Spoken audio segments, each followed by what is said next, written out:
آگے کیا ہے؟ حضور فرماتے ہیں خیرکم من تعلم القرآن وعلمہ۔ میرے بندو، حضور نبی کریم علیہ السلام کے غلاموں، حضور فرماتے ہیں تم میں سے بہترین وہ جماعت ہے، بہترین وہ شخص ہے جو اس قرآن کو سیکھے اور سکھائے۔ اللہ اکبر، یہ ہے قرآن کا اعجاز۔ اس کو سیکھنا بھی عبادت، اس کو سکھانا بھی عبادت، اور فقط عبادت نہیں بلکہ فرمایا خیرکم من تعلم القرآن۔ ساری انسانیت میں سے، گروہ مومنین میں سے وہ بندے زیادہ بہترین ہیں، افضل ہیں، مقام و مرتبے والے ہیں جن کا تعلق قرآن کے ساتھ ہے، سیکھنے سکھانے کے مراحل کے اندر ہیں، اس کو سیکھتے ہیں، دوسروں کو سکھاتے ہیں، خود بھی زندگیوں کو بدلتے ہیں، دوسروں کو بھی اس کا پیغام پہنچاتے ہیں۔ فرمایا وہ سب سے بہترین ہے۔ اللہ اکبر۔ اور یہ قرآن سیکھنے اور سکھانے والوں کے لیے انعام کیا ہے؟ اللہ اکبر، قرآن ہی اعلان کرتا ہے ان ھذا القرآن یہدی للتی ہی اقوم۔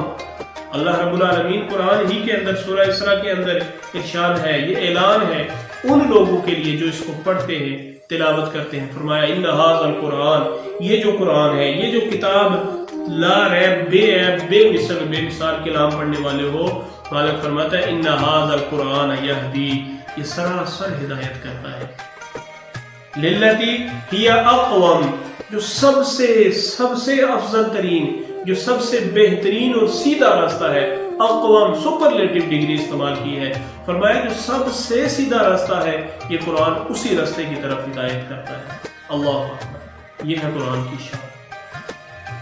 ناظرین مکرم، قرآن مقدس فقط اس لیے نہیں کہ ہم نے اس کو کھول کے پڑھ لیا اور اس کے مطابق زندگی کو ڈھال لیا، یہ تو اس کی شان، اس کی فضیلت اور اس کا مقصد نزول ہے ہی ہے، لیکن اس کے علاوہ کیا ہے؟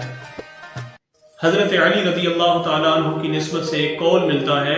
حضرت علی فرماتے ہیں کہ جب میرا دل چاہتا ہے، اور علی کون ہے؟ علی کی شان، علی کا مقام کوئی کم نہیں ہے، یہ حضور نبی کریم علیہ السلام کے ویر ہیں، سب سے پیارے ہیں، حبیب علیہ السلام کے بھائی ہیں، حضور کے داماد ہیں، بڑے رشتے ہیں، بڑی نسبتیں ہیں نبی رحمت علیہ السلام کے ساتھ حضرت علی مولا شیر خدا کی۔ اور علی تو وہ تھے جو نزول قرآن کی، وحی کا نزول جو ہو رہا تھا تو وہ حضور کے ساتھ ہوا کرتے تھے، وہ قرآن کے نزول کے زمانے میں تھے، دیکھ رہے تھے، وہ سمجھتے تھے کہ قرآن کا مقصد کیا ہے۔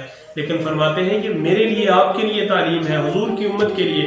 فرماتے ہیں کبھی میرا دل چاہے کہ آج میں بیٹھوں، سکون سے بیٹھوں اور میرا رب مجھ سے باتیں کرے، اللہ مجھ سے کلام کرے، اللہ اکبر، تو پھر نسخہ کیا دیا جا رہا ہے دنیا کے مسائل سے پریشان ہے، دنیا کے مسائل و آلام سے تنگ آ کر زندگی کو اپنی پریشان سمجھنے والوں، تمہارے لیے ایک بڑا خوبصورت حال ہے، بڑا خوبصورت نسخہ ہے۔ کوئی تکلیف، کوئی تنگی، کوئی پریشانی، کوئی سنتا نہیں، کوئی بلاتا نہیں، تو حضرت علی کا یہ بڑا خوبصورت فارمولہ ہے۔ کیا فرماتے ہیں؟ آپ کہتے ہیں جب میرا دل چاہے، میرا رب مجھ سے باتیں کرے، میں سنوں، حضرت علی کہتے ہیں میں قرآن کھول کے پڑھنا شروع کروں۔ سبحان اللہ، یہ تھا قرآن اور یہ ہے قرآن۔ ہم کیا سمجھتے ہیں کہ ہم نے ناظرہ پڑھ لیا، بس جب رمضان کا مہینہ آئے گا ہم اس کی تلاوت کریں گے، کوئی مرنے والا ہوگا تو اس کی روح نہیں نکل رہی تو تلاوت کریں گے، کوئی دنیا سے اپنا پیارا چلا گیا، 2 4 6 دن قبر میں بیٹھ تلاوت کی اور بھول گیا اور قرآن کا حق ادا کر دیا ہم نے۔ نہیں، میرے پاک نبی علیہ السلام کے غلاموں، کلام الہی کا تقاضا یہ ہے کہ اس کو اس انداز سے سیکھنا ہے کہ زندگی کا تمہارا ایک ایک عمل اس کے مطابق ہونا چاہیے۔ اور یہ تو ہو گیا اس کے نزول کا مقصد، جہاں ایک رب اور بندے کے درمیان تعلق قرآن بنا رہا ہے، وہ کیا ہے؟ سبحان اللہ۔ حضرت علی فرماتے ہیں جب تو پریشان ہو، جب تجھے تنگی ہو، دل اداس ہے، دل کچھ کہنا چاہتا ہے، سننا سنانا چاہتا ہے، فرمایا آ رب کے بارگاہ میں آ جا، قرآن کو کھول، پڑھنا شروع کر دے، گویا کہ تو سن رہا ہے اور تیرا رب تجھ سے باتیں کر رہا ہے۔ یہ تعلق ہے قرآن کا، اور یہ بندے اور رب کے درمیان تعلق قائم کیا جا رہا ہے، جوڑا جا رہا ہے کہ مالک باتیں کر رہا ہے، بندہ بیٹھ کے سن رہا ہے۔ یہ ہے قرآن۔ اور آج ہم نے قرآن کے ساتھ کیا کیا ہوا ہے، یہ کوئی ڈھکی چھپی بات نہیں، اور اسی کی وجہ سے آج ہمارے ساتھ کیا ہو رہا ہے یہ بھی ہم جانتے ہیں۔